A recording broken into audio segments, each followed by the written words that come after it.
Hello बच्चों, चलिए प्रश्न पढ़ते हैं।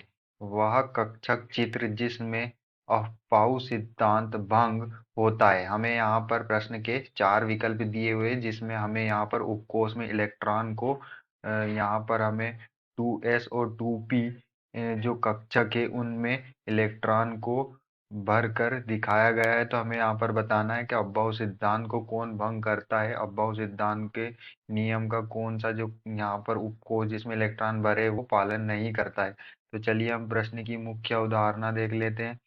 तो यहाँ पर हमारे प्रश्न की मुख्य अवधारणा क्या होगी? जो अफबाऊ का नियम होता है, अफबाऊ का जो सिद्धांत होता है, अफबाऊ प्रिंसिपल, उसमें अफबाऊ सिद्धांत के अनुसार जो है उपकोष के प्रत्येक कक्षक में उपकोष होते हैं, जैसे एस पी कोष, जैसे एस पी के जो उनमें उपकोष एस पी होते हैं। तो एक उपकोष जैसे एस उपकोष में इलेक्ट्रॉन पूरे भरने के बाद ही जो इलेक्ट्रॉन होता है वो पी उपकोष में जाता है। और जो उपकोष के कक्षक होते हैं, उपकोष के कक्षक में एक एक इलेक्ट्रॉन भरते हैं,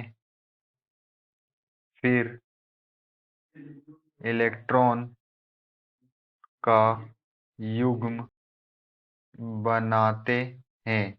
जैसे हम यहाँ पर उदाहरण समझ लेते हैं। जैसे हम किसी एस उपकोष को लेते हैं, तो एस उपकोष में एक कक्षक होता है। एस उपकोष में कितने कक्षक होते हैं? एक। और पी उपकोष में कितने कक्षक होते हैं? पी उपकोष में तीन कक्षक होते हैं। तो पहले हम इलेक्ट्रॉन एस कक्षक में भरते हैं, फिर पी में। तो एस में एक कक्षक भरते हैं। अब एस के पास दूसरा कक्षक नहीं है, तो इसका जो दूसरा इलेक्ट्रॉन वो उसी कक्षक में क्या होगा? Anti clockwise. एक सीधा, एक उल्टा, एक क्लॉकवाइज, एक एंटी क्लॉकवाइज। फिर हम पी में जाते हैं, तो पी में हम जो है एक एक से भरते हैं। तो ये जो अफबाऊ के नियम का पालन करता है। दूसरा उदाहरण देख लेते हैं हम। दूसरा उदाहरण, जैसे हमारा एस कक्षक है ये, और पी में भी हमारे कितने कक्षक होते हैं? पी में तीन कक्षक होते हैं। तो यहाँ पर जो पहले एस में इलेक्ट्रॉन आएंगे दो, फिर पी में जाते हैं इस तरह से। फिर पहले तीन पी के, ये जो पी कक्षक है हमारे, इसके पी के तीनों कक्षक में एक एक इलेक्ट्रॉन आते हैं इस तरह से, पी के तीन कक्षक में। फिर जो है पहले ही कक्षक से इलेक्ट्रॉन का युग्म फिर से बनता है। यदि इस तरह से हो, कोई कक्षक इस तरह से दिया हो जिसमें एस में एक कक्षक और पी में, एस में एक कक्षक और पी में कितने कक्षक? तीन। तो एस में दो इलेक्ट्रॉन हो, पी में इस तरह से हो, फिर यहाँ पे पेयरिंग हो, कर दी हो पहले। तो हम देख सकते हैं कि यहाँ पर जो एक कक्षक, इसमें इलेक्ट्रॉन गया ही नहीं, खाली है, और पहले ही कक्षक में जो इलेक्ट्रॉन का युग्म बना लिया। तो ये जो है अफबाऊ के नियम का पालन नहीं करता। और यदि इस तरह से हो कि एस में एस है और पी है, एस में एक कक्षक होता है और पी में तीन कक्षक होते।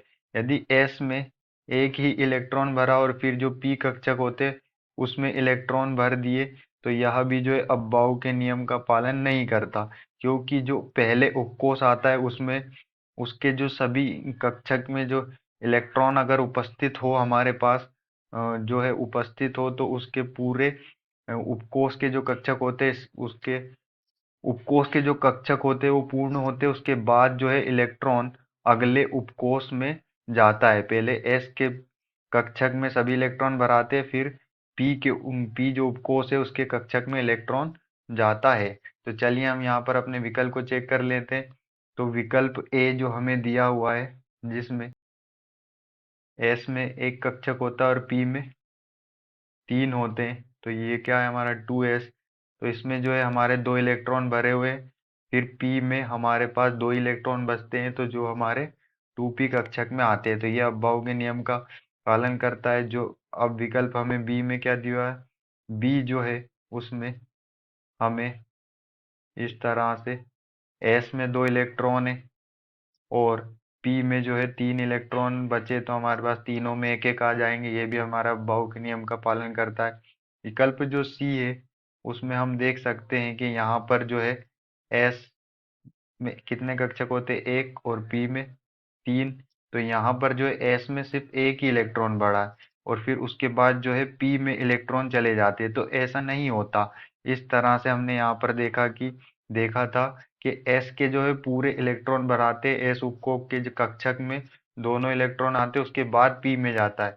लेकिन हमें यहाँ पर विकल्प तीन पे जो सी है उसमें हमें यहाँ पर जो है एस में एक ही कक्षक, एस जो है उसमें एक ही कक्षक, एक एस का जो एक कक्षक होता है उसमें एक इलेक्ट्रॉन भरे, और पी में इलेक्ट्रॉन जो है चले जाते हैं। तो ये जो है अबॉव के नियम का पालन नहीं करता है। चलिए हम अब विकल्प डी देख लेते हैं।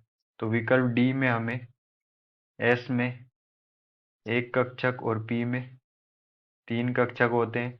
तो यहाँ पर हमें एस में दो इलेक्ट्रॉन, फिर उसके बाद पी में एक एक इलेक्ट्रॉन, फिर हमारे पास एक इलेक्ट्रॉन और उपस्थित रहता है, बच जाता है। तो पहले ही कक्षक से उसकी पेयरिंग हो जाती है, युग्म बनता है। तो यहाँ पर जो हमारा डी है वो भी अबॉव के नियम का पालन करता है। तो जो ए है हमारा वो भी अबॉव के नियम का पालन करता है, बी भी अबॉव के नियम का पालन करता है, और डी भी अबॉव के नियम का पालन करता है। लेकिन जो विकल्प सी है उसमें एस उपकोष में एक इलेक्ट्रॉन भरते हैं और पी में इलेक्ट्रॉन चला जाता है। तो यह गलत होता है, अबॉव के नियम का पालन नहीं करता, क्योंकि एक एस उपकोष के जो कक्षक होते हैं उसमें दोनों इलेक्ट्रॉन आते हैं, उसके बाद पी में जाते हैं। तो यहाँ पर जो विकल्प जो सी होगा वह हमारे अबॉव सिद्धांत भंग होता है, उसमें अबॉव सिद्धांत भंग होता है। तो हमारा आंसर क्या होगा, सी। आशा करते हैं आपको समझ में आया होगा। धन्यवाद।